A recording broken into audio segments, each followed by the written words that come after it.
Hey everybody, welcome to our video on the file object of the file system object in Microsoft Access VBA. I recently did a video on folders, and in that video I elected not to cover the move folders and the copy folders methods because they were so similar to the move and copy functions for files. I decided to include those in the files video instead. And so let's take a look at our form over here. What we're going to cover in this video is we're going to look at some of the properties that the file system object can tell us about a file, and then we'll move on to copying a file and also talk about moving and copying folders, and then finish up by talking about deleting a file. So let's take a look at the functionality that we have. The form is already built. By clicking on this Choose File button, we're going to ask our users to select a file, any file. I'm going to choose this Access database that we used in a couple videos ago. Click OK, and that's going to populate this text drive down here with all the properties about the file.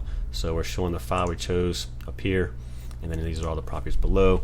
And these are pretty much the same properties that we saw for folders. Okay, we see what drive the folder's on. Here's the attributes. The attribute number is 32, and it's an archive file. Here's some dates, the size of the file. Here's the full file, the short file name, I guess you call it. Here is the base name of the file. That's the part of the name that's to the left of the period, and then the extension, of course, is the part of the file name that's to the right of the period. We got nothing for version. We got the full path right there. And then this type is the type of the file, and this entire string is actually returned by the property. I did not have to build that string myself. Let's take a quick look at the VBA for this. So this is our command button, if you will, our button, and this is the click event for our button. I have a reference in under Tools and References to the Microsoft Office 14 object library and the Microsoft Scripting runtime for both of these, for the to get us access to the file dialog box and then the file system object. So the first thing we're going to do is we're going to clear out our text box. It's going to show our results. That's this guy right here. After that, we're going to ask the users to choose a file. We're going to use the file dialog to do that. Now I have built a common function, if you will, a shared function to pop up that file dialog. And this looks a little bit different than it did in the last video I did on folders. And what I've done is I've added two input parameters so we can tell the file dialog function what more specifically we want it to do. And the reason I did that is in a later example, when we're copying a file, I'm going to pop up the file dialog twice. Once to ask for which file do you want me to copy, and a second time to ask what folder do you want me to copy it to. So I have a need in this one form to open up a file dialog picker and also a folder dialog picker. So that is why I kind of genericized, if you will, this function. So let's take a quick look at it and see how we modified it. There we go, common functions. So I called it getFileFolder, and we're going to take two input parameters. We're taking a string called string type, and this is going to tell, this is what we're going to use to tell our function, do I want my users to pick a folder, or do I want my users to pick a file? And then we're also going to pass in a string called title, and that's going to be the title that shows at the top of our file dialog. And it's like we're going to use it as an instruction, telling the users what we want them to do. So down below here, the first thing we do is we're going to test what string got passed in. Did we pass in the word folder or pass in the word file? If we passed in the word folder, we're going to set this variable, which is an integer, equal to this MSO file dialog folder picker. And why we're doing it this way, this is actually a number, if you will. This is a constant that equates to the value of 4. Okay, that's what this thing takes. What we're setting up here is this statement right here. We're going to set a reference in FDialog to our file dialog box, and this is what we want it to open as, a folder picker or a file picker. And this takes an integer as input. And Microsoft has set up a set of constants for us to use for these integers. So how do we get the value of these integers? Well, we don't have to. If we know the name of the constant, we could just use it like we've done here, and we're fine. But if you're curious what the constants are, and if you wanted to put a 4 here instead and a 3 here instead, the way you would find that is you would go up here to Object Browser, and it's already pre-populated.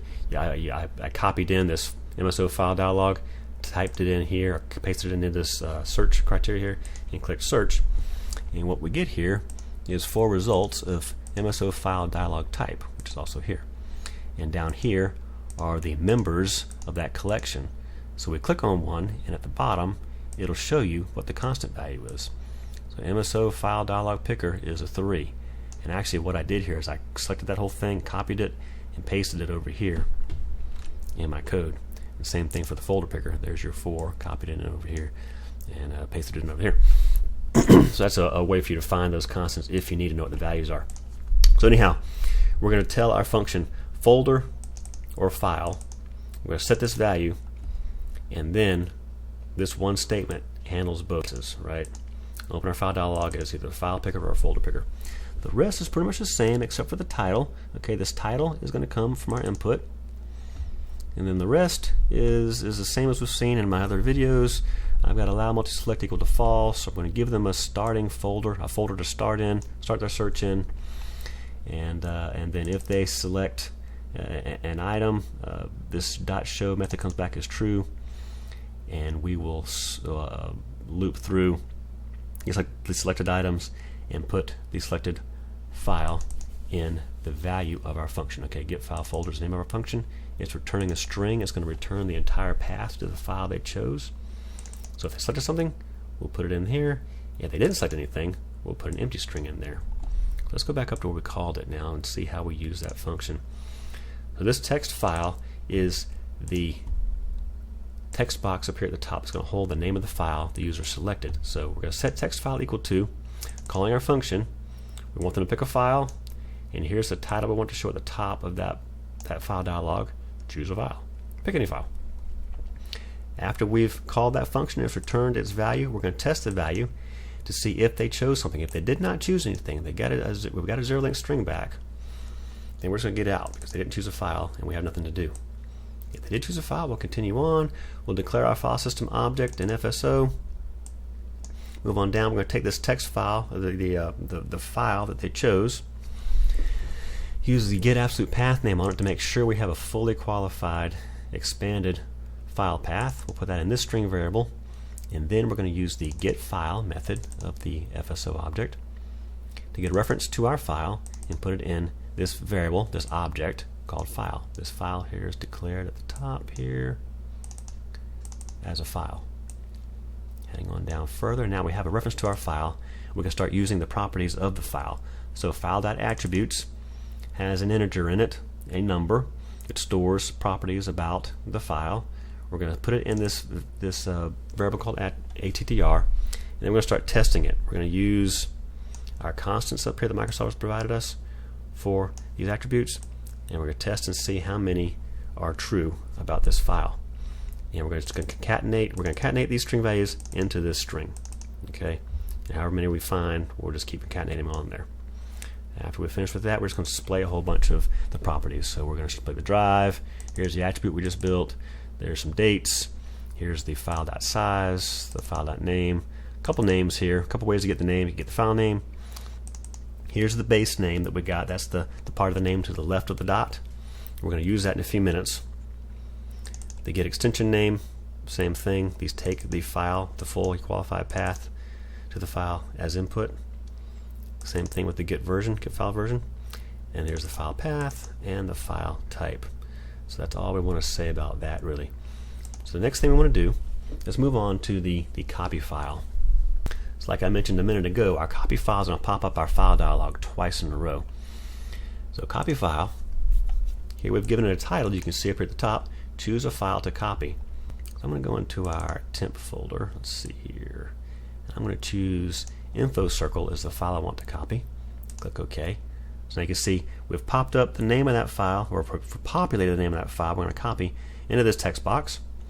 And we've popped up our file dialog again, except this time it's a folder picker. Choose a folder to copy the file to. Alright, so we copied it from our temp directory, and I'm going to copy it into temp sub 1, let's say. Click OK. Alright, and we get a good message box there. So it says good. File copied. Click OK to finish up. and it's going to show us where it put the file. It put the file into this folder that we picked, and we're seeing here the full name of the file. And when we look at the code, we'll see why I'm displaying that in just a minute, and we'll run it a couple more times to demonstrate why. So down here is the click event of the copy file button. I'd like to point out that right here we see I've got file dialog declared here, and we don't need it here. Why? Because we're declaring it down here in our common function. So there's a catch I got mid filming. Wonderful, right? Okay, so here we go. We're calling our function. We pop up our file dialog. We're setting a file, choose a file to copy, and if they choose a file, we're going to load it into this string variable called File.Copy. We're going to test it. If they didn't choose a file to copy, then we have nothing to do. We want to get out. Go to subexit. Subexit is a label right here. The next statement after that is exit sub. Okay, back over at the top. Here we go. We're also going to take this file they chose and put it on our form in the text copy file text box. After that, we popped up the dialog a second time, this time as a folder picker, and the title at the top was choose a folder to copy the file to. And when they make their selection, we're going to put that into the string variable called receiving folder. Again, we're going to do the same thing. We're going to test it as well. If they didn't select a place to send it to, again, they're electing to get out and not do anything. So we're going to go to our same sub exit label and get out. Assuming they did select something, we're going to continue on down. I've got a few more variables declared down here, and we're going to get at different pieces and parts of the file name. And I'll explain why in just a minute. We have a loop we're about to go into, so we're preparing for a loop. And in that loop, what I want to do is I want to test, does the file that they want to copy, does that file exist in the new location they want to copy it to? If it does, we want to rename it.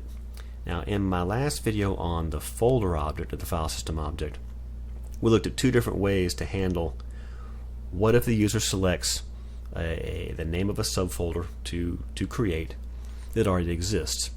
And the solution we ended up on was we opened an input box and told the user that folder already exists, give us a different name. And then we gave them an out, and of course they could choose the cancel button, in which case they would exit that loop. Otherwise they would continue on through that loop until they selected a folder name that didn't exist.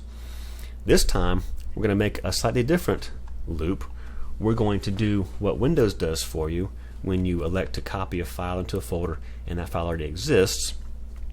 Windows will ask you, are you sure you want to pop it in? Are you sure you want to copy it in there? And if you answer yes, it'll append the word copy and then a number to the end of the file name. So that's what we're going to do this time.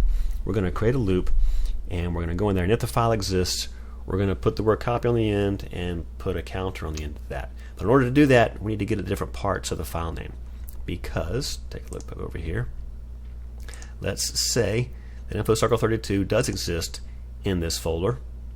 Okay, I don't want to put a number back here on the end of bitmap, on the end of the extension, because that messes with our file associations, right?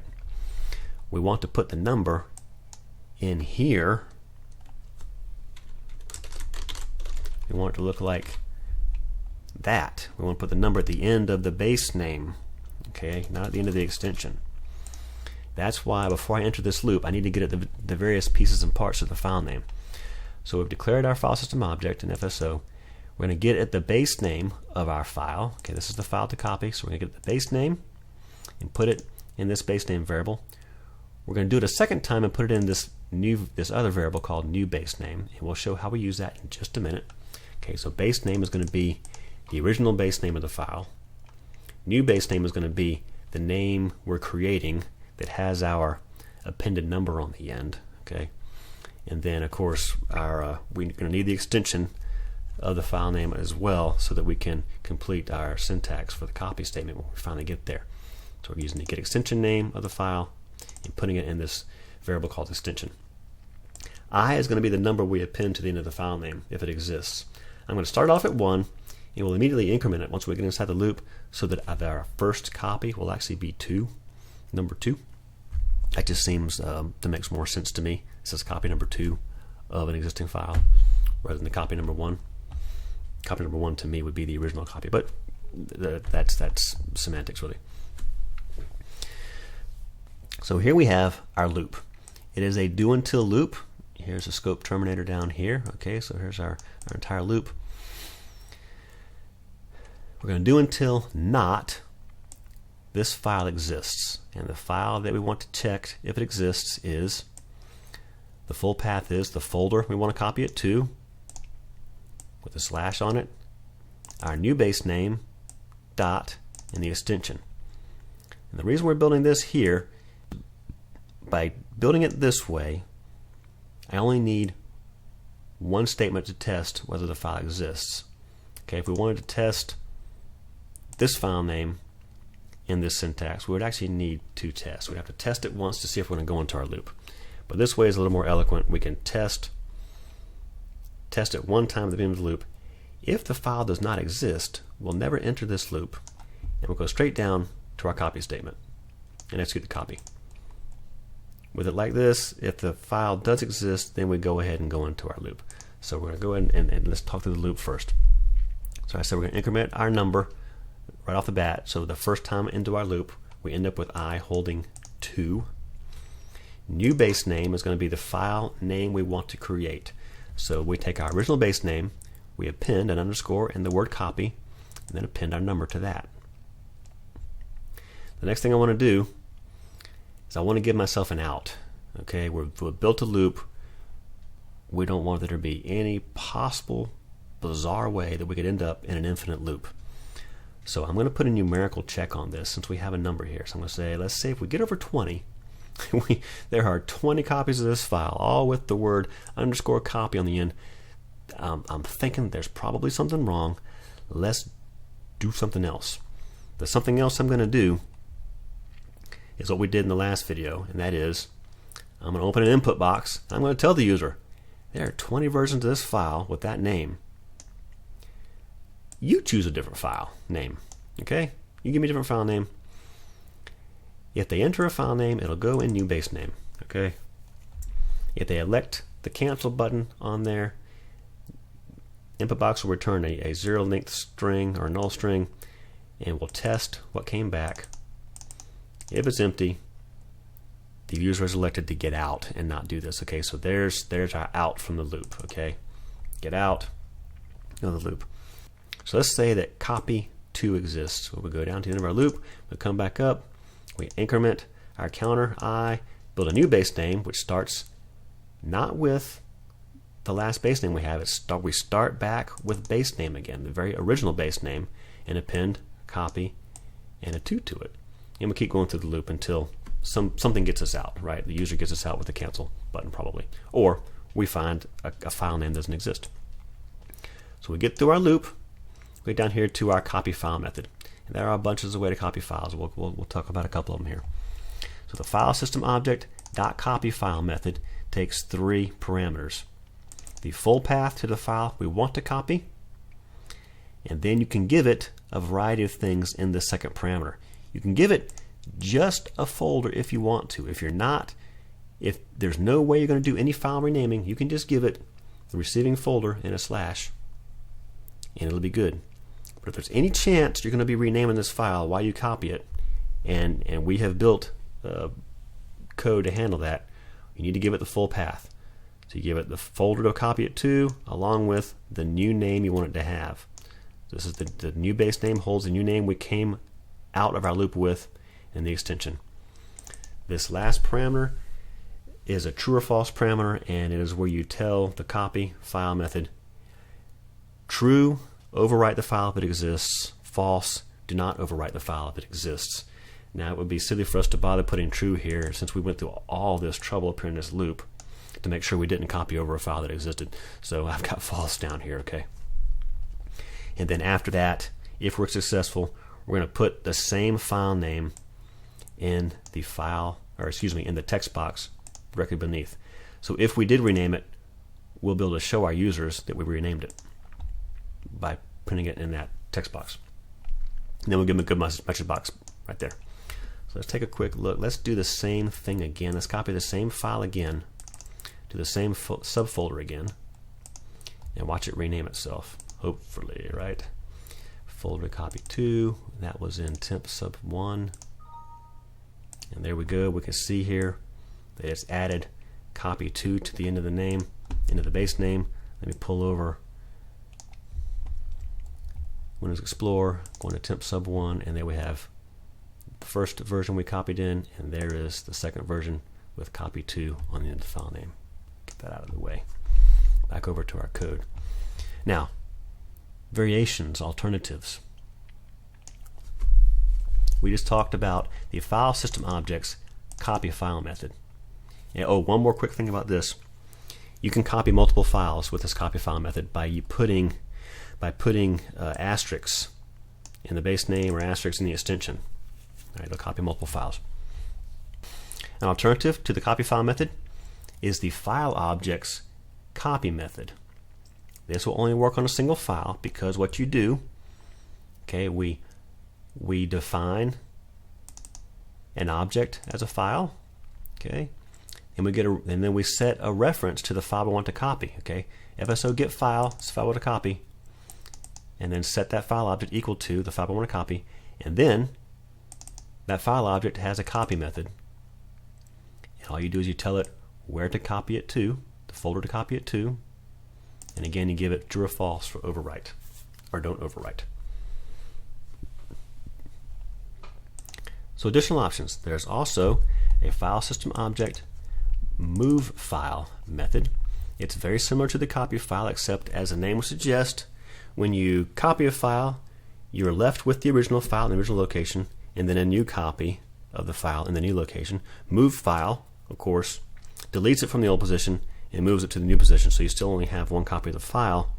It is slightly different, but similar, of course. It takes 2 parameters instead of 3. The first parameter is the file, the full path to the file you want to copy. The second parameter is where to copy it to. What you're lacking here is the third parameter, whether to overwrite or not. There is also a move method. Now that is a method of the folder object and also the file object. So like what we showed up here in getting a reference to the file and using the .copy on the file object, you can use the .move method of the file object. This also works on the folder object. And I forgot to mention up above, this copy method works on a folder object. So you could use get folder here and copy a folder. You could use get file or get folder and use move on a file object or a folder object here. And it just takes where to put it to. And the reason you don't need to give it a path to what to copy is because this is a reference to the actual file you want to, or folder you want to move. So all you have to do is, now all you have to tell it is where to send it to. Just like on this copy object of here, this copy method up here. This is a reference to the actual file we want to move or want to copy. All we got to do is tell it where. Okay. And yet more. There is a copy folder and a move folder method that is very similar to the copy file and move file methods. Okay, we're not going to look at that syntax. You can look it up on the internet. Very similar to what we've already seen. All right, last thing is deleting. Delete file. We'll pop up our dialog box again, asking the user, choose a file to delete. So let's get rid of our copy to version. Click OK. It's going to verify for us in this text box the file we want to delete. We're going to verify with the users up here in our message box, are you sure you want to delete? And we're going to show the name of the file that they have chosen right there. Not the full path, I just want to show the short name of the file, the last bit of the name. So this is the base name, right? Dot and the extension. I'm going to say, if you say no, and nothing happens. If we say yes,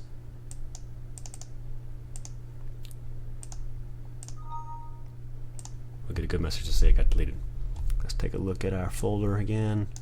As you can see here, there's temp sub 1, that file, that second file is gone now.